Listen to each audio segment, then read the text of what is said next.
이 맛은 제 30년의 눈물과 땀입니다. 대박곰탕의 진짜 주인 김명자입니다. 모두가 깊이 잠든 새벽 3시 칠흑 같은 어둠이 내려앉은 주방에는 오직 가마솥의 붉은 불꽃만이 위태롭게 타오르며 정막을 깨우고 있었습니다. 그 뜨거운 열기 앞에 굽은 등을 잔뜩 웅크린 채 서 있는 여인은 이 화려한 식당에 숨겨진 유령이자 진짜 주인인 63세 김명자 씨였습니다. 명자는 떨리는 손으로 품속 깊이 숨겨두었던 낡은 옹기 항아리를 꺼내어 마치 죄를 짓는 도둑처럼 주위를 불안하게 살피며 뚜껑을 열었습니다. 친정 어머니가 물려주신 백년 묵은 시간장이 검붉은 빛을 내며 출렁거리고 이것이 들어가야만 비로소 가짜가 아닌 진짜 육수가 완성되는 것이었습니다. 명자가 가마솥에 간장을 붓기 시작하자 치익 하는 소리와 함께 구수한 향기가 좁은 주방을 가득 메우며 피어올랐고 그제야 명자는 안도의 한숨을 쉬었습니다. 그런데 갑자기 주방 문이 쾅 열리더니 술 냄새를 풍기는 남편 박만석이 비틀거리는 걸음으로 들어와 소리를 지르며 새벽의 정적을 무참히 깨뜨렸습니다. 야, 이 곰퉁이 같은 여편네야 안 자고 새벽부터 부스럭대니까 잠이 다 깨잖아. 만석의 고함 소리가 날카로운 칼날처럼 명자의 가슴을 후벼 파고 들었습니다. 명자는 화들짝 놀라 항아리를 등 뒤로 황급히 숨기며 몸을 바들바들 떨었고 만석은 그런 명자가 벌레라도 되는 양 바닥에 가래침을 퇴하고 뱉었습니다. 내일 방송국 놈들 촬영 오니까 쥐 죽은 듯 구석에 처박혀 있으라고 내가 말했을 텐데 내까짓게 알짱거려서 내 방송 망치면 그날로 쫓겨날 줄 알아 이 식충아.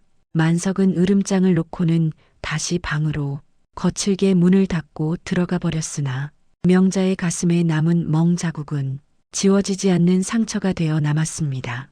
해가 중천에 뜨자 가게 안은 몰려든 손님들로 발 디딜 틈이 없었고 화려한 방송국 조명이 가게 내부를 대낮처럼 환하게 비추고 있었습니다. 잘 차려입은 만석이 거만한 표정으로 카메라 정중앙에 앉아 인터뷰를 하는데 기름진 미소를 지으며 자신의 성공담을 마치 영웅담처럼 늘어놓고 있었습니다. 아, 그거야 제 타고난 손맛과 정성이고 젊은 시절부터 잠 안 자고 연구한 저만의 황금 레시피 덕분 아니겠습니까?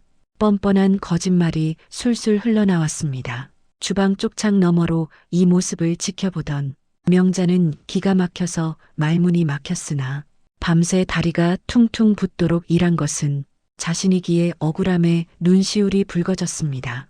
그때 내연녀인 매니저 최미란이 들어와 아줌마 뭐해요? 사장님 목 타시니까 빨리 쌍화차나 내오라며 눈을 흘겼고 명자는 입술을 깨물며 쟁반을 들었습니다. 명자가 조심스러운 걸음으로 촬영 중인 홀로 나가 허리를 굽히고 만석에 탁자 위에 찻잔을 내려놓으려던 순간 바닥에 꼬여있던 전선에 발이 걸렸습니다. 어머나 하는 외마디 비명과 함께 명자의 몸이 앞으로 쏠리며 쓰러졌고 쟁반 위에 있던 팔팔 끓는 쌍화차가 만석의 300만 원짜리 양복 위로 쏟아졌습니다. 으악 뜨거워. 만석이 비명을 지르며 벌떡 일어나는 바람에 촬영장은 순식간에 아수라장이 되고 정적이 흐르게 되었는데 만석의 얼굴이 분노로 붉게 타올랐습니다. 그는 카메라가 돌아가는 것도 잊은 채 손을 번쩍 들어 명자의 뺨을 후려쳤고 짝 하는 파열음과 함께 명자의 고개가 힘없이 돌아가며 바닥에 나뒹굴었습니다. 촬영은 엉망이 되어 중단되고 손님들도 수군거리며 하나둘씩 자리를 떠나버리자 가게 셔터가 내려가기 무섭게 만석에 무자비한 폭주가 시작되고 말았습니다. 그는 식탁 위에 있던 집기들을 모조리 쓸어버리며 분을 이기지 못해 씩씩거렸고 와장창 소리를 내며 그릇들이 바닥에서 산산조각 나는 공포스러운 상황이었습니다. 명자는 구석에 웅크린 채 벌벌 떨며 제발 이 시간이 지나가길 빌고 있었으나 만석이 다가와 명자의 머리채를 휘어잡고 짐짝처럼 바닥에 내동댕이 쳐버렸습니다. 내가 너 때문에 망신살이 뻗쳐서 도저히 살 수가 없다. 이 재수 없는 여편네야. 만석의 고래고래 지르는 고함 소리가 가게 안을 쩌렁쩌렁 울리고 있었습니다. 명자의 무릎이 깨진 그릇 조각 위로 떨어지며 붉은 피가 배어 나왔지만 육체적인 아픔보다 더 큰 마음의 상처에 명자는 숨조차 제대로 쉴 수가 없었습니다. 옆에서 팔짱을 끼고 지켜보던 최미라는 사장님 혈압 오르시겠어요. 진정하세요라며 교태 섞인 목소리로 만석을 부추기더니 비릿한 미소를 지으며 한마디 거들었습니다. 저런 칠칠 맞은 여자는 가게에 두면 안 돼요. 손님 다 떨어지게 생겼는데 언제까지 데리고 살 거냐며 결단을 내리세요. 미란의 말은 불난 집에 기름을 부었습니다. 만석은 지갑에서 5만 원권 몇 장을 꺼내어 명자의 얼굴을 향해 뿌려버렸고 이거 가지고 당장 찜질방이라도 가서 처박혀 있어 내 눈앞에서 꺼져라고 외쳤습니다. 돈이 꽃가루처럼 명자의 머리 위로 어지럽게 흩날리며 바닥으로 떨어졌고 명자는 살기 위해 바들거리는 손으로 바닥에 떨어진 돈을 주섬주섬 주었습니다. 쫓겨나듯 집을 나온 명자는 갈 곳이 없어 화려한 도심의 차가운 거리를 배회하다 인적 드문 공원 벤치에 앉아 멍하니 밤하늘을 올려다보며 한숨을 쉬었습니다. 내 청춘 다 바쳐서 30년을 일했는데 남은 게 고작 쫓겨난 신세라니. 명자의 눈에서 뜨거운 눈물이 하염없이 흘러 주름진 볼을 타고 뚝뚝 떨어졌습니다. 그때 맞은편 벤치에서 젊은 양복 차림에 한 남자가 심각한 표정으로 통화를 하며 박만석 사장 가게 곰탕 맛이 예전 같지 않고 분명히 뭔가 다른 비법이 있습니다라고 언성을 높이는 소리가 들려왔습니다. 그 남자는 식품그룹 본부장 32세 강준우였고 전화를 끊은 뒤 편의점 도시락을 한 입 먹더니 무슨 맛이 이래서야 못 먹겠다며 인상을 찌푸리고 도시락을 내려놓았습니다. 명자가 홀린 듯이 그에게 다가가 말을 걸며 그거 간장이 잘못됐어요. 육수에 시간장을 안 넣으면 맹물 맛이 난다고 말해버렸고 준우는 놀란 눈으로 명자를 쳐다보았습니다. 아니 아주머니가 그걸 어떻게 아십니까? 혹시 요리에 대해 잘 아시는 분입니까? 준우가 되묻자 명자는 순간 당황했으나 이것이 운명임을 직감하고 입을 열었습니다. 내가 그 곰탕을 30년 동안 끓인 사람이에요. 저 맛없는 국물은 가짜입니다. 명자의 고백에 준우의 눈빛이 흔들렸고 두 사람의 운명적인 만남이 시작되었습니다. 강준우와의 짧은 만남을 뒤로하고 불안한 마음을 안고 가게로 돌아오니 폭풍이 휩쓸고 간 듯 고요하기만 했으나 명자의 가슴은 여전히 쿵쾅거리고 있었습니다. 명자는 죄인처럼 주방으로 들어가는데 안방 문틈 사이로 낮은 목소리들이 새어나와 명자는 숨을 죽이고 귀를 기울였습니다. 그것은 만석과 미란이 속삭이는 소리였고 이번 기회에 아주 확실하게 내보내야지. 안 그러면 오빠 재산 다 뺏긴다며 미란이 도끼 어린 목소리로 속삭였습니다. 만석은 끄응하며 잠시 앓는 소리를 내더니 그래도 조강지처인데 명분이 있어야지. 남들 눈도 있고 아들놈 보기도 그렇다며 망설이는 듯한 태도를 보이고 있었습니다. 그러자 미라는 코웃음을 치며 무언가를 건넸고 이거면 돼요. 오빠 금고에서 돈 좀 꺼내요.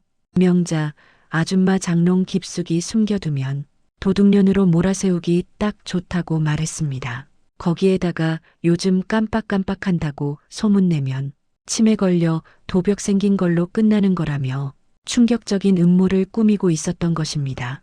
명자는 다리가 후들거려 주저앉을 뻔했는데 그 순간 인기척을 느낀 미란이 문을 확 열고 아줌마 언제 왔어요? 엿듣고 있었어요 라며 소름 끼치는 미소로 명자를 내려다보았습니다. 만석이 벌떡 일어나 명자의 멱살을 잡고 너 이 여편네 수상하게 뭘 엿듣고 있어? 혹시 내 금고 비밀번호 알아내려고 쥐새끼처럼 숨어서 염탐질한 거냐며 명자를 거실 바닥으로 거칠게 패대기 쳤습니다.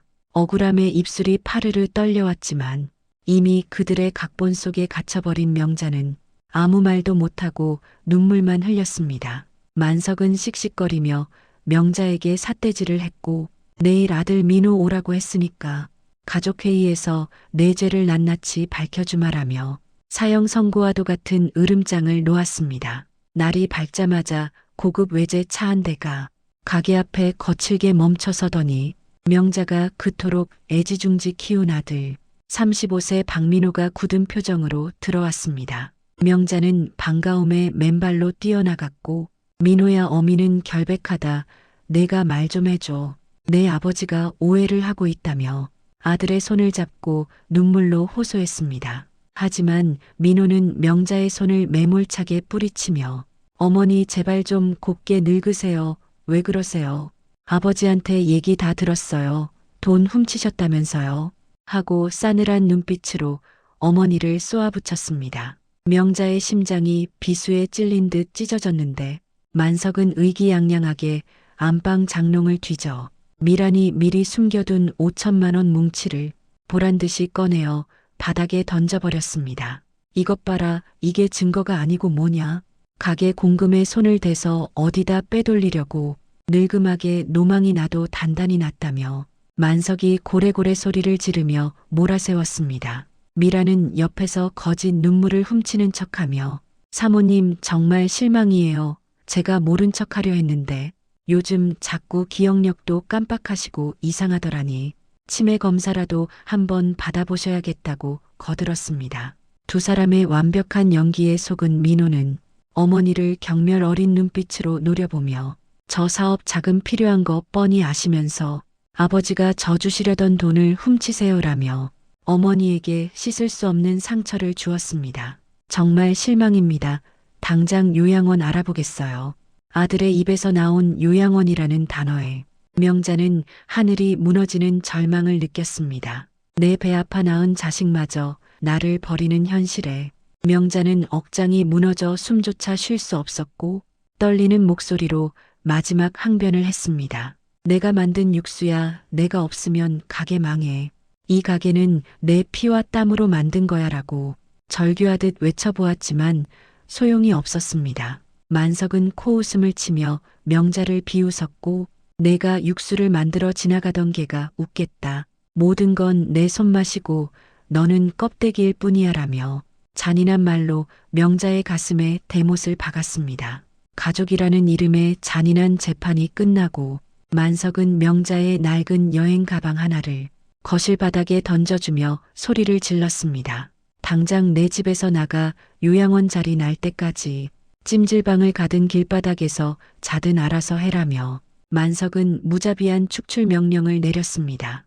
이혼 서류는 변호사 통해서 보낼 테니까 도장이나 찍어서 보낼 준비하고 있으라며 마지막까지 비열한 모습을 보였습니다. 명자는 아들 민호의 바짓가랑이를 잡고 민호야 내가 아버지를 좀 말려다오.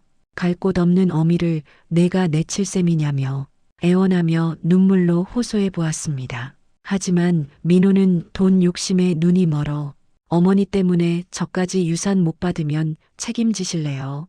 제발 아버지 화 돋우지 말고 나가 계세요라며 냉정하게 명자의 손을 발로 차버렸습니다. 그 충격에 명자는 뒤로 나뒹굴게 되었는데 그 모습을 지켜보던 최미라는 팔짱을 끼고 승리자의 미소를 지으며 명자를 내려다보았습니다.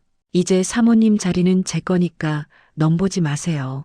주제 파악 좀 하고 사셨어야죠. 안 그래요라며 비아냥거리는 미란의 목소리가 귓가를 때렸습니다. 명자는 더 이상 버틸 힘조차 남아있지 않아 비틀거리는 다리로 겨우 몸을 일으켜 세우고 짐가방을 챙겨 현관문을 나서려 했습니다. 그때 만석이 뒤에서 명자의 등을 거칠게 떠밀어 명자는 현관 계단 아래로 굴러떨어졌고 낡은 가방이 터지며 옷가지들이 흙바닥에 어지럽게 흩어져 처량하기 그지없었습니다. 철커덕 소리와 함께 대문이 굳게 잠겼고 명자는 닫힌 문을 멍하니 바라보며 30년 세월이 송두리째 부정당한 현실에 소리 없는 비명을 지르며 오열했습니다.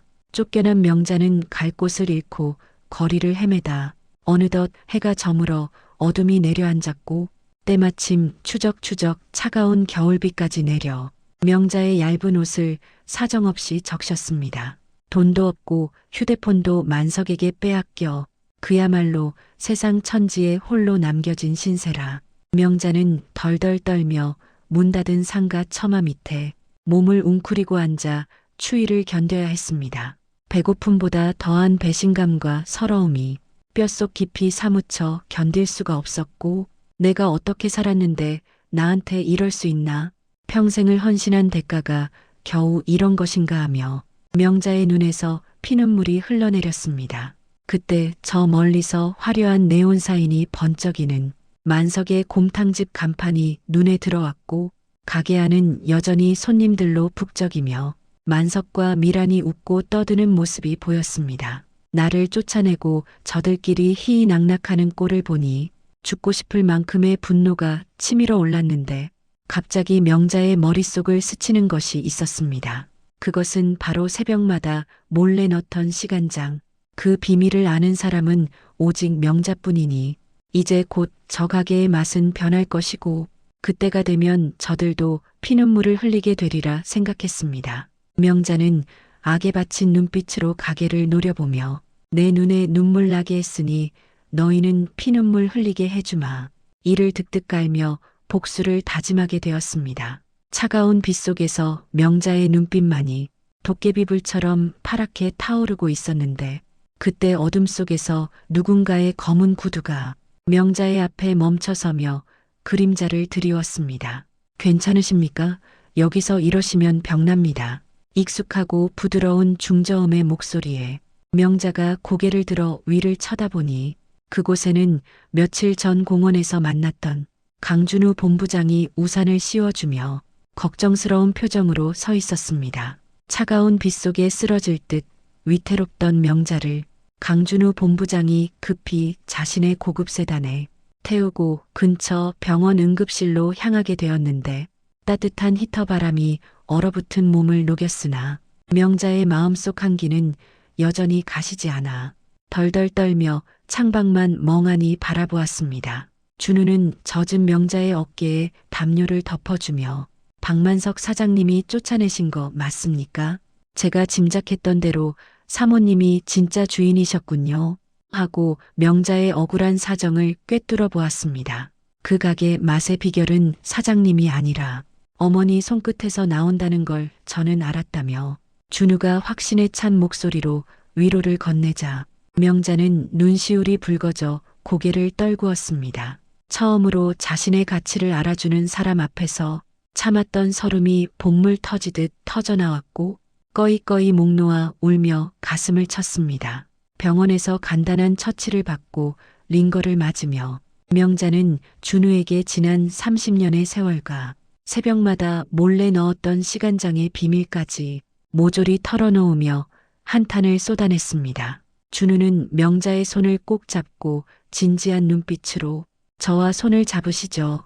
제가 도와드리겠습니다. 어머니의 그 기술과 제 자본이 합쳐지면 박만석 사장 무너뜨리는 건 시간 문제입니다. 하고 복수의 파트너가 될 것을 제안했습니다. 저에게 복수할 기회를 주십시오라는 말에 명자는 준우의 눈에서 타오르는 진심을 보았고, 이것이 신이 주신 마지막 기회임을 깨닫고 떨리는 손으로 준우의 손을 맞잡았습니다. 며칠 뒤 준우가 마련해준 안전한 오피스텔에서 명자는 거울 속에 비친 자신을 마주했는데, 평생 주방 기름때에 절어 살던 초라한 모습은 온데간데 없고 깔끔한 정장 차림의 귀부인이 거울 속에서 낯설지만 당당하게 서 있었습니다. 준우는 명자에게 새로운 명함을 건네주며 이제 김명자 고문님으로 다시 시작하는 겁니다. 저희 회사에서 론칭할 프리미엄 곰탕 브랜드 그 맛의 총책임자가 되어주시는 조건입니다. 하고 파격적인 스카우트 제안을 했습니다. 박만석 사장의 가게 앞 1호점에 가장 크고 화려한 매장을 내드리겠다는 말에 명자의 가슴이 벅차오르며 심장이 뛰었습니다. 더 이상 남편의 그림자나 식충이가 아닌 당당한 사업가로서의 삶을 꿈꾸게 되었는데, 한편 만석의 가게에서는 난리가 났으니 명자가 사라진 지 고작 3일 만에 손님들의 항의가 빗발치기 시작했던 것입니다. 주방장이 아무리 육수를 끓여도 그 깊은 맛이 나지 않고 맹물 같다며 손님들이 수군댔고 만석은 주방장 멱살을 잡고 흔들어대며 야, 이 무식한 놈아 간을 어떻게 맞춘 거야. 내가 시킨 대로 했는데 왜 맛이 다르냐고 고래고래 소리를 지르며 난동을 부렸습니다. 하지만 만석은 꿈에도 모르고 있었습니다. 진짜 맛의 핵심인 시간장 항아리는 명자가 쫓겨날 때 몰래 챙겨 나온 짐가방, 그 깊숙한 곳에 숨겨져 있었다는 사실을 껍데기만 남은 가게는 서서히 무너졌습니다. 점심시간이 되자 만석의 가게는 아수라장이 되었고 예전 같으면 줄을 서서 먹던 손님들이 한 숟가락 뜨자마자 인상을 찌푸리며 사장 나오라고 해라며 소리를 쳤습니다. 한 덩치 큰 남자 손님이 화를 참지 못하고 이게 무슨 곰탕이야, 맹물에 소금 탄 거지. 돈독이 올라서 재료를 아껴도 유분수지하며 먹던 뚝배기를 바닥에 냅다 던져버렸습니다. 와장창 깨지는 소리와 함께 뜨거운 국물이 사방으로 튀어가게 하는 비명으로 가득 찼고 만석이 뛰쳐나와 삿대질을 하며 대들었습니다. 아니 손님 입맛이 이상한 걸 왜 행패입니까? 내 손맛은 30년 동안 변한 적이 없는데 어디서 와서 진상짓이야. 경찰 불러라며 적반하장으로 나오는 만석의 태도에 손님들은 기가 차서 혀를 내둘렀습니다. 환불해달라는 아우성이 빗발치게 되었고 카운터에 있던 최미란이 급히 수습하려 했으나 이미 바닥에 떨어진 실내는 회복 불능이었습니다. 주방 직원들도 하나둘씩 앞치마를 벗으며 사모님 없으니까 맛이 안 나는 걸 어쩌라고 우리도 더러워서 못해 먹겠다며 나가버렸고 만석은 텅 빈 주방에 홀로 서서 분노에 찬 괴성을 지르며 집기를 때려 부수는데 그 모습이 마치 침몰하는 배의 선장처럼 처량하고 우스꽝스럽기 짝이 없었습니다. 가게가 엉망이 되어가는 줄도 모르고 만석과 미라는 서로 내 탓이라며 싸웠는데 그 시각 명자는 준우의 회사 연구실에서 본격적인 복수의 칼날을 갈고 있었습니다. 최고급 재료와 명자의 시간장이 만나 탄생한 새로운 육수의 맛은 그야말로 일품이라 시식에 참여한 임원들이 모두 기립박수를 쳤고 준우는 회심의 미소를 지으며 계획을 말했습니다. 다음 달 열리는 전국 요리 경연 대회에 박만석 사장도 초청받은 걸로 압니다. 거기서 고모님이 만드신 이 육수로 정면 승부를 걸어 박만석을 밟아버리시죠. 방송국 생중계 앞에서 공개적으로 망신을 주고 그가 가진 가짜 명성을 박살내자는 준우의 치밀한 설계에 명자는 고개를 끄덕였고 드디어 때가 왔음을 직감하며 주먹을 쥐었습니다. 그날 밤 명자는 잠든 아들 민호에게 몰래 전화를 걸어보지만 수신 거부 소리만 들려 가슴 한구석이 욱신거려 아파왔으나 이내 독한 마음을 먹고 눈물을 닦아냈습니다. 지금의 아픔은 뼈를 깎는 고통이지만 썩은 살을 도려내야 새살이 돋는 법이니 명자는 30년 묵은 시간장 항아리를 어루만지며 박만석 내 눈에 피눈물 흘리게 했으니 너는 피를 토하게 만들어주마 다짐하며 서늘한 복수의 서막을 알렸습니다. 손님은 끊기고 매출은 바닥을 치자 만석은 초조함에 손톱을 물어뜯어 피가 났고 주방장을 닥달해 육수를 다시 끓이라며 도대체 맛이 왜 안 나냐 죽고 싶냐고 고래고래 소리를 지르며 난동을 부렸습니다. 주방장이 덜덜 떨며 조심스레 고백하길 사장님 사실 창고 구석에 있던 그 항아리 검은 옹기 항아리가 보이지 않습니다. 그게 없어진 뒤로 맛이 변했습니다라고 충격적인 사실을 만석에게 털어놓았습니다. 만석의 눈이 뒤집히고 설마 그 곰퉁이가 하며 집으로 달려가 장독대를 이잡듯이 뒤지기 시작했지만 항아리가 있던 자리는 텅 비어 있고 바닥에 남은 동그란 자국만이 그곳에 무언가 있었음을 증명할 뿐이었습니다. 만석은 뒷목을 잡고 쓰러질 듯 비틀거리며 이 도둑년이 기어코 그걸 훔쳐갔구나. 내 성공의 비결을 감히 내가 가져가. 너 없으면 내가 못 살 줄 아느냐라며 악에 바친 목소리로 허공에 저주를 퍼부었습니다.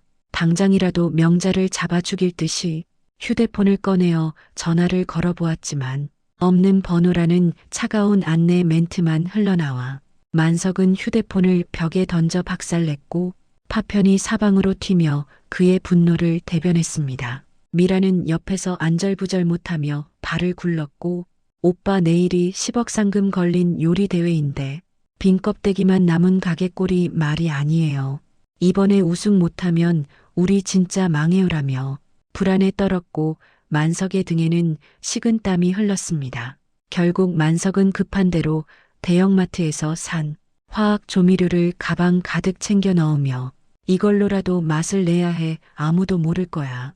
내 혀를 속인 사람은 없었으니 괜찮아라고 스스로를 위로하며 비열한 웃음을 지었습니다. 전국 요리 경연 대회 당일이 밝아오고 방송국 카메라와 수천 명의 관중들이 대회장을 가득 메우며 뜨거운 열기를 더했는데 만석은 조미료를 숨긴 가방을 꼭 쥐고 행사장에 도착해 불안한 기색을 감추려 애써 여유로운 척 웃음을 지으며 손을 흔들었습니다. 기자들 앞에서 여전히 허세를 부리며 오늘 제 30년 내공을 보여드리겠습니다. 진짜 곰탕의 진수를 맛보게 될 겁니다. 다른 참가자들은 들러리나 서야 할 겁니다라고 큰 소리치며 거드름을 피우고 있었습니다. 그때 사회자가 VIP 히든 참가자를 소개하자 행사장 입구가 술렁이며 거대한 문이 열렸고 강준우 본부장이 한 여인을 에스코트하며 레드카펫 위를 당당하게 걸어 들어왔습니다. 세련된 검은 정장에 짙은 선글라스를 끼고 백발을 우아하게 올린 그 여인은 누가 봐도 귀티가 흐르는 압도적인 모습이라 사람들의 시선을 단번에 사로잡았습니다. 만석은 그녀가 누구인지 꿈에도 모르고 재벌집 사모님이 심심해서 취미로 나왔나 보네. 돈지랄도 가지가지 한다. 요리가 장난인가며 비아냥거리고 콧방귀를 뀌며 무시했습니다. 그 여인이 만석의 앞을 스쳐 지나가며 살짝 선글라스를 내리고 묘한 미소를 던지는 순간 만석의 등골이 오싹해졌고 심장이 쿵하고 내려앉는 기분을 느꼈습니다. 어디선가 많이 본 듯한 눈매라고 느꼈지만 설마 그 곰퉁이 같은 여편네일 리가 없지. 그 여자는 지금쯤 찜질방이나 전전할 텐데 하며 고개를 세차게 저으며 애써 불길함을 떨쳐냈습니다.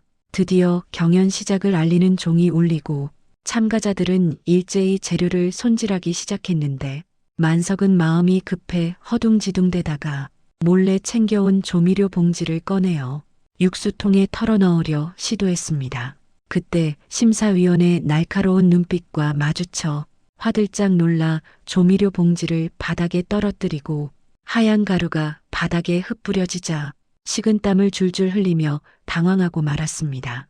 반면 바로 옆 조리대의 미스터리한 여인은 마치 춤을 추듯 우아하고 절도 있는 손놀림으로 거대한 가마솥을 자유자재로 다루고 있어 관중들의 감탄 어린 시선을 독차지했습니다.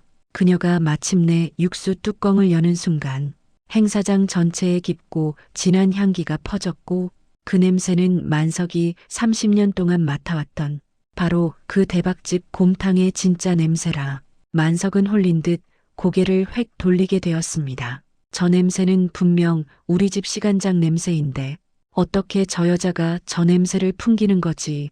귀신이 고칼 노릇이네 미치고 팔짝 뛰겠네 하며 혼란스러움에 손이 미끄러지고 말았습니다. 썰고 있던 대파 대신 자신의 검지 손가락을 날카로운 칼로 베이는 사고를 치고 말았으며 붉은 선혈이 도마 위로 낭자하게 튀었습니다. 의학 내 손 비명을 지르며 팔을 휘젓다가 펄펄 끓고 있던 육수통을 팔꿈치로 쳐서 육수통이 요란한 소리를 내며 엎어졌습니다. 뜨거운 국물이 바닥으로 콸콸 쏟아져 내리며 만석의 요리대는 순식간에 아수라장이 되었고 관중들은 혀를 차며 야유를 보냈습니다. 응급처치를 받고 겨우 남은 바닥의 육수로 음식을 내놓은 만석의 차례가 되었는데 심사위원장은 국물을 한 숟가락 뜨더니 입에 넣자마자 인상을 구기며 뱉어냈습니다. 이건 곰탕이 아니라 소금물 수준이군요. 깊은 맛은 하나도 없고 조미료 맛만 납니다. 이런 음식으로 우리를 기만하는 겁니까?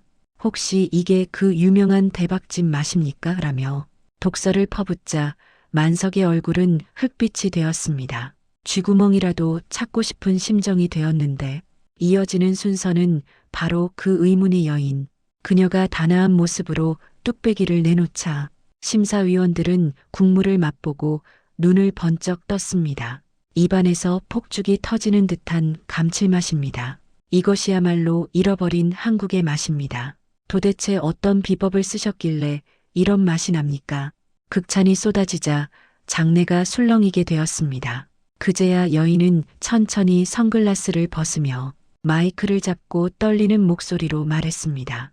이 맛은 제 30년의 눈물과 땀입니다. 남편의 그림자에 가려져 숨죽여 살았던 대박 곰탕의 진짜 주인 김명자입니다. 정체가 밝혀지는 순간 만석은 다리에 힘이 풀려 그 자리에 주저앉고 말았습니다. 자신이 버린 아내가 가장 화려한 모습으로 자신을 짓밟으러 돌아왔음을 깨닫고 말도 안 돼 적의 곰퉁이 김명자라고 소리치며 경악에 찬 비명을 지르며 벌벌 떨었습니다. 김명자의 정체가 만천하에 공개되자 대회장은 순식간에 발칵 뒤집혔고 수백 명의 기자들은 만석을 향해 달려들어 플래시를 터뜨리며 질문을 쏟아내기 시작했습니다. 사실입니까? 사모님이 진짜 주인이었습니까?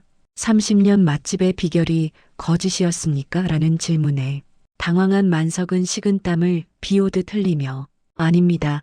저 여자가 지금 새빨간 거짓말을 합니다. 제가 만든 레시피를 훔쳐간 도둑입니다. 저 여자는 치매에 걸린 정신병자입니다라고 뻔뻔하게 소리를 질러대며 발악했습니다. 하지만 명자는 전혀 동요하지 않고 준비해온 녹음기를 마이크에 갖다 대니 스피커를 통해 충격적인 음성이 흘러나와 장내는 찬물을 끼얹은 듯 조용해졌습니다. 이 곰퉁이 같은 게 육수나 끓일 것이지 어디 감히 내 명의로 된 가게를 넘봐 너는 평생 내 식모 노릇이나 하다가 죽어라는 녹음된 만석의 폭언이 적나라하게 울려 퍼지자 사람들은 경악하며 웅성거리기 시작했습니다. 만석은 얼굴이 시뻘개져 어쩔 줄 모르다 A씨 거 저거 당장 안 거라며 녹음기를 뺏으려 명자에게 달려들었고 대기하던 경호원들이 즉시 그를 제압하여 바닥에 얼굴을 쳐박고 눌러버렸습니다. 그 모습은 처참하게 구겨지고 말았습니다. 명자는 싸늘한 눈빛으로 남편을 내려다보며 이제 시작이니 기대해요. 당신이 뺏어간 내 인생 원금의 이자까지 쳐서 뼈저리게 받아낼 테니까 당신이 좋아하는 법대로 해봅시다라고 서늘한 선전포고를 날렸습니다. 대회장에서 쫓겨나듯 도망친 만석은 가게로 돌아왔지만 상황은 더욱 최악이었으니 가게 앞에는 이미 불매운동 피켓이 붙고 유리창에는 날달걀과 밀가루 투척 자국이 선명하게 남아 흉물스럽게 변해 있었습니다. 최미라는 사색이 되어 발을 동동 구르며 오빠 인터넷 실시간 검색어 1위예요. 불매운동한다고 난리가 났단 말이에요. 방송국에서도 인터뷰 요청이 쇄도하는데 이제 우리 어떡해요. 다 망했어요라고 울먹이며 만석을 원망했습니다. 만석은 덜덜 떨리는 손으로 소주를 들이키며 이게 다 그 여편네 때문이야. 가만 안 둬. 내가 누구 덕에 밥 먹고 살았는데 은혜를 원수로 갚아도 유분수지라며 적반하장으로 고함을 치고 술병을 던졌습니다. 그때 가게 문이 열리고 양복 입은 남자들이 두꺼운 서류 가방을 들고 우르르 들이닥쳤으니 그들은 강준우 본부장이 보낸 국내 최고의 대형 로펌 기업 전문 변호인단이었습니다. 변호사는 만석의 앞에 서류 뭉치를 내려놓으며 김명자님을 대리해 이혼 소송 및 재산분할 청구 소송을 제기합니다.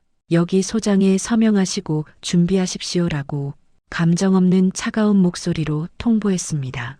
또한 지난 30년간 명자 씨의 노동력을 착취하고 상습적으로 폭행한 것에 대한 형사 고발과 위자료 청구는 물론이고 특허권 침해 소송도 함께 진행될 것이라며 만석의 숨통을 확실하게 조여왔습니다. 법적 공방이 시작되자 만석의 몰락은 브레이크 없는 기차처럼 가속화되었고 오랜 기간 거래해오던 식자재 거래처들은 일제히 납품을 중단하겠다며 등을 돌렸고 줄줄이 계약 해지를 통보해왔습니다. 박 사장님 실망입니다. 어떻게 조강지처한테 그러실 수가 있습니까? 다시는 보지 맙시다.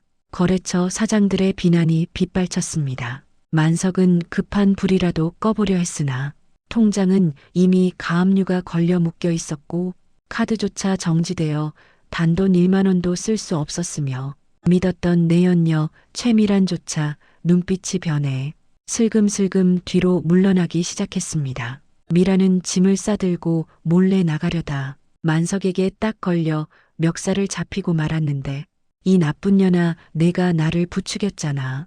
명자 내쫓자고 한 게 누구 아이디어인데 어딜 도망가 너도 공범이야 같이 죽어라며 만석이 악을 쓰고 바짓가랑이를 잡고 매달렸습니다. 미라는 만석의 손을 거칠게 뿌리치며 비웃기를 사장님 정신 차리세요. 빈털터리 노인네를 내가 미쳤다고 계속 모시고 살아요. 나도 내 살 길 찾아야죠. 안녕히 계세요라며 독서를 퍼붓고는 뒤도 안 보고 떠나버렸습니다. 텅 빈 가게에 홀로 남겨진 만석은 바닥에 주저앉아 짐승처럼 울부짖었으나 그를 동정하는 사람은 아무도 없었고 오직 차가운 빗독 촉장만이 그를 반겼습니다. 궁지에 몰린 만석은 지푸라기라도 잡는 심정으로 아들 민호에게 전화를 걸어 애원했으니 민호야 아버지가 지금 죽게 생겼다. 변호사 살 돈이 한 푼도 없다. 내 엄마한테 말 좀 잘해서 소송 좀 취하해라 하며 비굴하게 콧물을 흘리며 매달렸습니다. 하지만 수학이 넘어 아들의 목소리는 냉정하기가 시베리아 벌판 같았으니 아버지 저는 이제 아버지 아들 안 할랍니다. 유산도 없는 빚쟁이 아버지 모실 생각 추호도 없으니까 전화하지 마세요라며 단칼에 거절하고 전화를 끊어버렸습니다. 오히려 민호는 어머니 명자를 찾아가 무릎을 꿇고 눈물을 흘리는 척하며 어머니 제가 잠시 미쳤었나 봐요. 용서해 주세요. 그 여우 같은 최미란한테 속아서 그랬어요. 앞으로 제가 어머니 발이 되어 모실게요라고 태세를 전환하여 가증스럽게 빌었습니다. 명자는 그런 아들을 내려다보며 씁쓸해했으나 이내 냉정하게 마음을 다잡고 이렇게 말했습니다. 내 돈이 탐나서 온 거면 당장 돌아가라. 나는 이제 내 힘으로 번 돈은 사회에 쓸 거다. 너한테 줄 돈은 10원 한 장도 없다 하며 아들의 가식적인 손을 매몰차게 뿌리쳤습니다. 가족에게도 버림받고 빈털터리가 된 만석은 소주병을 들고 명자의 새가게 앞을 서성이다.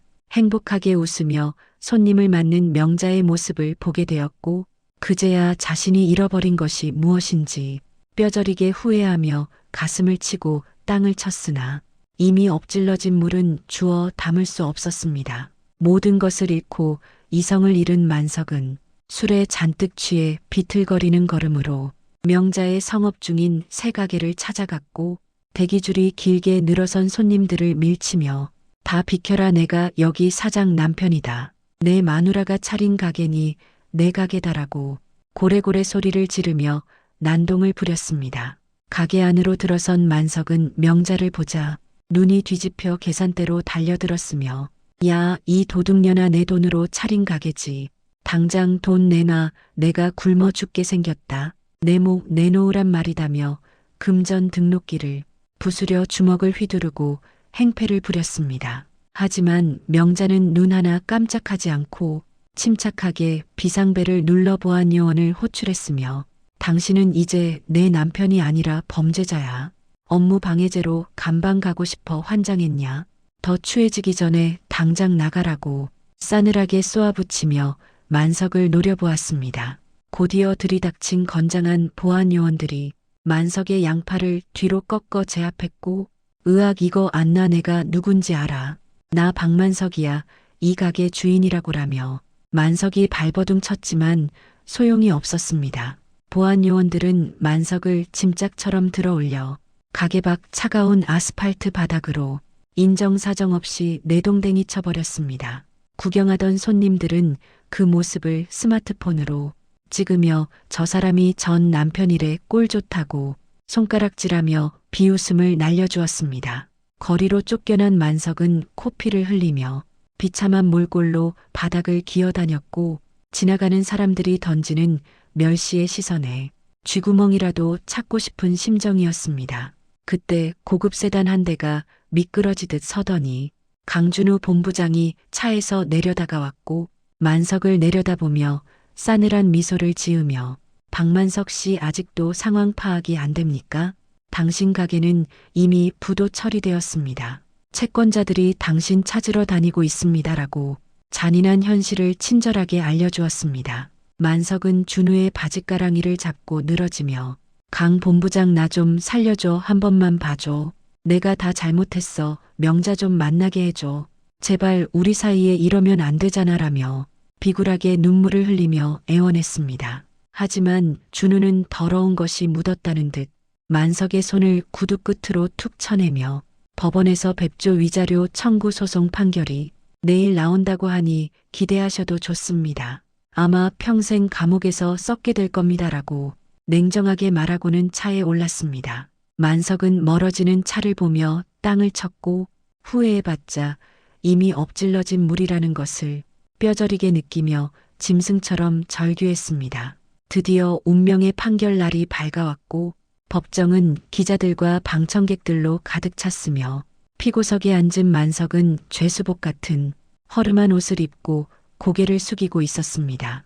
재판장은 근엄한 표정으로 판결문을 읽으며 피고 박만석은 원고 김명자에게 지난 30년간의 노동 착취와 폭행에 대한 위자료 및 재산 분할로 20억 원을 지급하라고 엄중한 목소리로 판결을 내렸습니다. 또한 명자의 특허 기술을 도용한 혐의와 사기 미수 혐의를 모두 인정하여 징역 3년에 집행유예 5년을 선고한다는 판결이 떨어지자 만석은 다리에 힘이 풀려 그 자리에 주저앉고 말았습니다. 판사님 억울합니다. 저는 빈털터리입니다. 가진 게 몸뚱이밖에 없는데 20억이라니요. 저보고 죽으라는 말씀입니까? 라며 울부짖었지만 아무도 들어주지 않았습니다. 땅땅땅 3번의 의사봉 소리가 울려 퍼지며 만석의 인생은 법적으로 완전히 끝장났고 방청석에 앉아있던 명자는 그제야 긴장이 풀린 듯 깊은 숨을 내쉬었습니다. 그녀의 곁을 지키던 준우가 손을 잡아주며 고생하셨습니다. 이제 다 끝났습니다. 고모님. 악연은 끊어졌고 이제 행복해질 일만 남았습니다. 저희가 끝까지 지켜드리겠습니다라고 따뜻한 위로의 말을 건네주었습니다. 법원을 나선 만석이 갈 곳은 없었고 그나마 남아있던 전세 집마저도 명자의 위자료 청구로 인해 압류당해 집안 곳곳에 빨간 딱지가 붙게 되었습니다. 법원 집행관들이 들이닥쳐 짐을 드러내자 만석은 속옷바람으로 쫓겨나게 되었고 평생을 자랑해오던 자신의 훈장 같던 이태리제 양복과 구두도 모두 압류 품목이 되어 남의 손에 넘어가는 꼴을 봐야 했습니다. 동네 주민들이 몰려나와 혀를 차며 천벌을 받은 거야. 조강지쳐 눈에 피눈물 내더니 꼴 좋게 망했네. 인과응보라는 말이 딱 맞네 그려라고 수군거리는 소리가 만석의 귀를 찔렀습니다. 만석은 텅 빈 길가에 멍하니 서서 차가운 겨울바람을 온몸으로 맞으며 명자야 내가 잘못했다. 한 번만 용서해다오. 밥 한 끼만 다오. 배가 고파 죽겠다라고 허공을 향해 메아리 없는 독백을 날렸습니다. 화려했던 성공은 신기루처럼 사라지고 이제 그에게 남은 것은 늙고 병든 몸과 평생 씻을 수 없는 후회뿐이었습니다. 주머니를 뒤져보니 꼬깃꼬깃한 1,000원짜리 한 장이 전부인 처참한 현실 앞에서 만석은 흐느껴 울기 시작했습니다. 1년이라는 시간이 흘러 명자의 브랜드는 전국 백호점을 돌파하며 승승장구했고 명자는 성공한 여성 기업인으로 선정되어 화려한 시상식 무대에 오르게 되었습니다. 수많은 카메라 플래시가 터지는 가운데 명자가 황금빛 트로피를 높이 들어올리자 객석에서는 우레와 같은 박수가 쏟아졌고 명자는 감격의 눈물을 흘리고 있었습니다. 시상식이 끝나고 로비로 걸어 나오는데 허름한 점퍼 차림의 한 청년이 다가와 경호원들에게 제지당하며 소란을 피웠으니 그는 바로 명자의 아들 박민호였습니다. 민호는 퀭한 눈으로 명자를 바라보며 어머니, 저 민호예요. 한 번만 봐주세요. 사업하다 사기당해서 빚더미에 앉았어요. 사채업자들이 저 죽인다고 쫓아와요라며 울먹이며 명자의 옷자락을 붙잡았습니다. 하지만 명자는 차가운 눈빛으로 아들을 보며 내 아들 민호는 1년 전에 이미 죽었다. 돈 떨어지니 이제야 어미가 보이더냐. 내가 버린 어미가 이제 와서 필요해졌냐고 싸늘하게 쏘아붙이며 손을 뿌리쳤습니다. 민호는 바닥에 주저앉아 통곡을 했으나 명자는 뒤도 돌아보지 않고 발걸음을 옮겨 대기하고 있던 고급 세단에 올라타 버렸고 백미러로 보이는 아들의 초라한 모습에 명자는 입술을 깨물며 눈물을 삼켰습니다. 자식을 버리는 어미의 심정이 오죽하겠나만 지금 무너지면 다시 지옥으로 끌려가기에 명자는 독하게 마음을 먹고 앞만 보았습니다. 그 시각 만석은 서울역 지하도에서 신문지를 덮고 추위와 싸우고 있었는데 배가 너무 고파 무료 급식소줄에 서서 떨리는 손으로 식판을 받아들었습니다. 배식 봉사자가 국그릇에 곰탕을 담아주며 이거 유명한 명잔의 곰탕에서 후원한 거예요. 맛이 기가 막히니 많이들 드세요. 오늘 특식입니다, 할아버지라고 해맑게 웃으며 만석에게 건네주었습니다. 만석은 명잔의 곰탕이라는 말을 듣자 심장이 멎는 듯했고 손이 부들부들 떨려 국물을 쏟을 뻔했고 자신이 버린 아내가 기부한 밥을 거짓골이 되어 얻어먹어야 하는 현실이 너무나 비참하고 기가 막혔습니다. 줄인 배를 채우기 위해 숟가락을 들었으나 목구멍으로 국물이 넘어가지 않아 캑캑댔고 눈물 콧물이 범벅이 되어 그릇에 떨어져 짠맛인지 국물 맛인지 알 수가 없었습니다.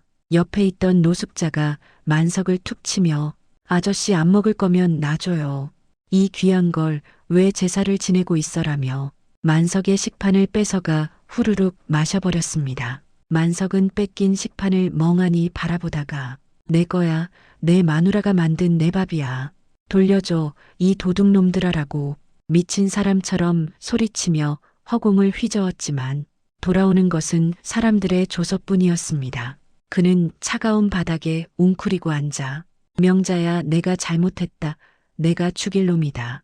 가슴을 치며 뒤늦은 후회의 눈물을 쏟았지만 이미 버스는 떠난 뒤였고 되돌릴 수 없었습니다. 한편 명자는 강준우 본부장의 초대로 서울 야경이 한눈에 보이는 고급 레스토랑에서 단둘이 오붓하게 저녁 식사를 했는데 준우는 명자에게 두툼한 서류 봉투를 건네며 이건 고모님이 잃어버리셨던 30년 세월에 대한 작은 보상이자 제 마음입니다. 받아주세요라고 말했습니다. 봉투 안에는 명자 명의로 된 한강뷰에 최고급 아파트 등기 권리증과 세계 일주 여행 티켓이 들어있어 명자는 놀란 토끼 눈으로 준우를 쳐다보며 입을 다물지 못했습니다. 저는 한 게 없는데 이런 걸 받아도 되나요? 본부장님 덕분에 제가 다시 살았는데요. 이건 너무 과분해서 받을 수가 없어요 하며 명자가 손사래를 치며 거절하려 했으나 준우는 따뜻한 미소를 지으며 명자의 손을 잡고 고모님의 곰탕이 저를 살렸고 회사를 살렸습니다. 이건 정당한 대가이니 편하게 받으십시오.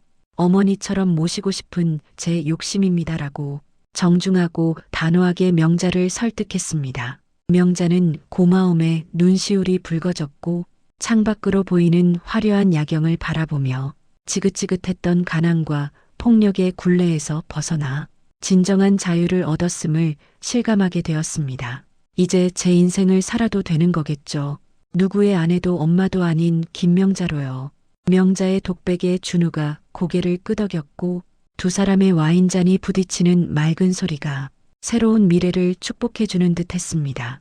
어느 화창한 봄날 명자는 깔끔한 옷차림으로 자신의 이름을 건 1호점 가게에 나갔는데 가게 안은 행복하게 식사하는 손님들로 발 디딜 틈 없이 북적이고 있었습니다. 주방에서는 직원들이 활기차게 움직이고 육수 끓는 구수한 냄새가 가게를 채워 명자는 흐뭇한 미소를 지으며 둘러보았습니다.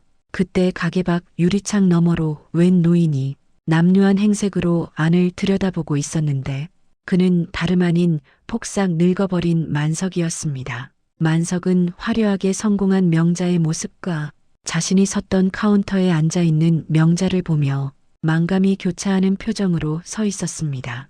유리창을 두드려 볼까 망설이는 손짓이 애처로워 보였으나 명자는 만석과 눈이 마주쳤지만 피하지 않고 동정도 미움도 없는 담담한 표정으로 그저 스쳐 지나가는 풍경을 보듯이 무심하게 시선을 거두고 하던 일을 계속했습니다. 그 무관심이 만석에게는 가장 큰 형벌이었고 자신이 명자의 인생에서 완전히 지워졌음을 깨닫게 된 만석은 고개를 푹 숙이고 힘없이 발걸음을 돌려 인파 속으로 사라졌습니다. 명자는 갓 나온 따끈한 곰탕 한 그릇을 자신을 위해 식탁 위에 차려놓고 참 맛있게 잘 끓여졌다 고생했다 명자야.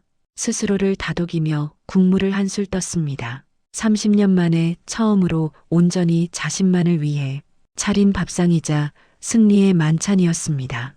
한겨울 칼바람이 숭숭 뚫린 문틈으로 사정없이 몰아치는 쪽방촌의 단칸방에는 곰팡이 핀 벽지가 흉물스럽게 뜯겨 있고 냉골 바닥에 누운 만석은 죽어가고 있었습니다.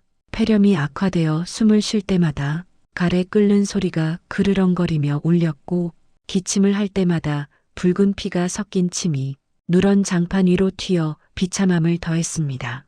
약이라도 한 첩 사 먹으면 좋으련만 주머니에는 10원짜리 동전 하나 없었고 동네 약국에서도 외상을 거절당한 지 오래라 만석은 그저 끙끙 앓으며 신음만 흘렸습니다. 그때 낡은 나무 문이 부서질 듯 열리더니 흙먼지를 허옇게 뒤집어 쓴 아들 민호가 술에 잔뜩 취해 비틀거리는 걸음으로 좁은 방구석에 짐승처럼 기어들어왔습니다. 공사판에서 막노동을 하고 왔는지 옷에서는 땀 냄새와 시멘트 냄새가 진동했고 아랫목에 누워있는 병든 아비를 보자마자 민호는 인상을 찌푸리며 욕설을 퍼부었습니다. 제기랄 영감탱이가 아직도 안 죽었네. 숨이 질겨도 더럽게 즐기다니까 정말.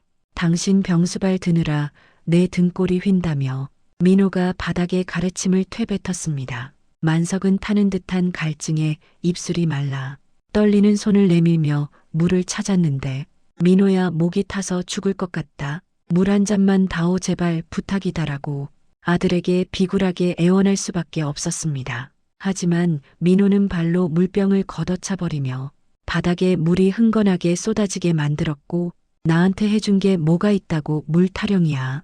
어머니한테 가서 무릎 꿇고 빌기라도 하지. 자존심 세우다가 이 꼴 난 거 아니냐고 도리어 아비의 가슴에 대못을 박았습니다. 그 말에 격분한 만석이 앙상한 몸을 일으켜 민호의 멱살을 잡으려 손을 허우적댔으나 힘이 없어 민호의 옷자락만 스치고 말았고 민호는 그런 아비를 거칠게 밀쳐버렸습니다. 이게 노망이 났나 어디다 손을 대. 당신 때문에 내가 사기당하고 이 꼴 났어. 유산만 제대로 줬어도 내가 이러고 안 살아라며 민호는 모든 원망을 만석에게 쏟아부었습니다. 자식이 아니라 원수가 되어버린 두 사람은 좁은 방 안에 서로의 머리채를 잡고 짐승처럼 뒤엉켜 바닥을 뒹굴기 시작했고 방 안은 순식간에 아수라장이 되었습니다. 죽어라 이 늙은이 차라리 같이 죽자며 민호가 만석의 목을 조르며 악을 썼고 만석은 살려줘 의악 비명을 지르며 손톱으로 아들의 얼굴을 할퀴어댔습니다. 그 소란에 놀란 옆방 이웃들이 달려와 경찰에 신고를 하는 소동이 벌어졌고 출동한 경찰관들이 두 사람을 뜯어말려 비로소 진흙탕 싸움이 멈추게 되었습니다. 경찰서로 끌려가면서도 서로 내 탓이라며 삿대질을 해대는 만석과 민호의 추한 몰골은 그들이 그토록 무시하고 짓밟았던 명자의 삶보다 100배는 더 비참하고 초라해 보였습니다. 악인들이 지옥 같은 밑바닥을 기는 동안 명자는 대한민국에서 가장 화려한 호텔 그랜드 볼룸홀의 연단에 서 있었으니 자신의 수익금 100억 원을 사회에 쾌척해 갈 곳 없는 여성들과 독거노인을 위한 명자 재단을 설립하는 역사적인 날이었습니다. 수백 개의 카메라 플래시가 별빛처럼 터지고 정재계 유력 인사들이 기립박수를 보내는 가운데 명자는 기품 있는 보라색 한복을 차려입고 떨리는 손으로 마이크를 잡고 섰습니다. 준우는 그 옆에서 든든하게 명자를 보자 하며 자랑스러운 눈빛으로 그녀를 바라보았고 명자는 잠시 숨을 고르며 지난 날을 회상하다 이내 차분하고 울림 있는 목소리로 말했습니다. 30년 전 저는 일평 남짓한 주방 구석에서 매일 밤 눈물로 육수를 끓여야 했습니다. 배가 고파도 밥 한 숟가락 마음 편히 못 먹고 가족이라는 이름의 감옥에 갇혀 살았습니다라며 지난날의 아픔을 담담하게 고백했습니다. 청중들은 명자의 진솔한 이야기에 숙연해졌고 곳곳에서 눈물을 훔치는 사람들이 보였으나 명자는 미소를 잃지 않고 말을 이었습니다. 하지만 그 눈물이 저를 단단하게 만들었고 이제 그 짠맛을 세상의 빛으로 바꾸려 합니다. 제 재산은 모두 여러분의 사랑으로 만든 것이니 가장 낮은 곳으로 흘려보내는 것이 맞습니다라고 사회환원의 뜻을 분명하게 밝혔습니다. 그녀의 연설이 끝나자 장례는 떠나갈 듯한 함성과 박수 소리로 가득 차게 되었고 명자는 더 이상 누군가의 그림자가 아닌 대한민국이 존경하는 큰 어른으로 우뚝 섰습니다. 한편 낡은 다방 구석에서 텔레비전을 통해 이 화려한 장면을 지켜보던 최미라는 싸구려 소주를 병째 들이키며 오열했는데 화장이 눈물에 번져 기괴한 모습이었습니다. 내가 저 자리에 서 있을 수도 있었는데 내가 사모님 소리 들을 수 있었는데 하며 바닥을 치고 후회했으나 이미 늦은 일이었습니다. 미라는 술값 낼 돈도 없어 주인에게 쫓겨나 비틀거리는 걸음으로 어둠 속으로 사라졌고 자신의 얄팍한 욕심이 스스로를 망쳤음을 뼈저리게 느끼며 파멸의 길을 걸어갔습니다. 어느 날 명자의 사무실로 한 통이 전화가 걸려왔는데 경찰서 담당 형사였고 박만석 씨가 고독사 직전에 발견되어 요양병원으로 옮겨졌는데 보호자가 필요합니다. 법적으로는 남남이지만 그래도 연락드립니다라며 조심스럽게 만석의 위중한 상태를 전했습니다. 명자는 잠시 창밖을 응시하며 침묵했으나 흔들리는 눈동자를 이내 차분하게 가라앉히고 단호하고 냉정한 목소리로 대답했습니다. 형사님, 그 사람은 저와 아무 상관없습니다. 이미 법적으로나 심정적으로 끝난 사이이니 국가에서 지원하는 시설로 보내주십시오라고 마지막 인연의 끈을 가차없이 잘라냈습니다.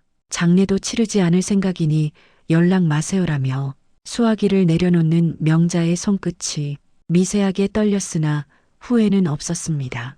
그 시각 차가운 병실에 홀로 누워있던 만석은 희미해지는 의식 속에서 헛것을 보았는데 자신이 밥상을 엎고 명자를 때리던 순간들이 주마등처럼 스쳐 지나가 괴로움에 몸부림쳤습니다. 타는 듯한 목마름에 입술이 바짝 타들어가고 명자야 물 좀 다오 곰탕 국물이라도 만석은 마지막 순간에야 명자의 손길을 간절히 원했으나 그에게 주어진 것은 차가운 링거액과 쓸쓸한 정적뿐이었습니다. 죽음의 그림자가 서서히 그를 덮쳐오자 만석은 허공을 향해 손을 뻗으며 눈물을 흘렸고 내가 잘못했다 용서해다오라고 중얼거렸지만 그 목소리는 누구에게도 닿지 못하고 흩어졌습니다. 그렇게 평생을 호통치며 살았던 독불장군은 가족도 친구도 없는 차가운 병실 구석에서 아무도 지켜보지 않는 쓸쓸한 고독사로 비참하고 허무한 생을 마감하게 되었습니다. 간호사가 뒤늦게 발견하여 흰 천을 덮었으나 그의 마지막 가는 길을 배웅하는 사람은 단 한 명도 없는 비극적인 최후였습니다. 만석의 죽음 소식이 들려오고 며칠 뒤 따스한 봄 햇살이 내리쬐는 테라스에서 명자는 직접 끓인 향긋한 차를 마시며 평온한 얼굴로 흔들의자에 앉아 있었습니다. 그녀의 얼굴에는 지난 30년의 짙은 그늘이 거짓말처럼 사라지고 온화함만 감돌았으며 살랑거리는 봄바람이 명자의 흰머리를 부드럽게 어루만지며 지나가고 있었습니다. 준우가 다가와 명자의 어깨에 담요를 덮어주며 고모님, 이제 해외 진출 사업도 확정되었습니다. 뉴욕과 파리에서도 고모님의 곰탕을 맛보게 될 겁니다. 라고 기쁜 소식을 전하며 환하게 웃었습니다. 명자는 찻잔을 내려놓고 준우의 손을 잡으며 고맙네, 자네가 아니었으면 난 아직도 그 컴컴한 주방 구석에 갇혀 있었을 거야. 내 인생의 쓴맛을 단맛으로 바꿔준 건 자네야라고 진심 어린 감사의 마음을 전했습니다. 명자는 자리에서 일어나 먼 하늘을 바라보며 자신을 쭉 매던 모든 족쇄가 풀려나감을 느꼈고 가슴 깊은 곳에서부터 뜨거운 덩어리가 올라와 환희의 눈물이 되어 두 볼을 타고 흘렀습니다. 맛의 배신은 있었지만 내 인생은 배신하지 않았다. 30년 눈물로 간을 맞춘 내 인생이 이제야 비로소 제맛을 내는구나라고 독백하며 명자는 활짝 핀 벚꽃 나무 아래에 섰습니다. 흩날리는 벚꽃잎이 명자의 어깨 위로 내려앉아 마치 하늘이 주는 축복처럼 반짝였고 명자는 하늘을 향해 두 팔을 활짝 벌리며 이제부터 시작이다, 김명자의 진짜 봄날은 이라고 외치며 환하게 웃어 보였습니다. 그녀의 미소는 그 어떤 보석보다 아름다웠고 고난 끝에 찾아온 완벽한 해피엔딩이 화면 가득 채워지며 드라마는 막을 내렸습니다.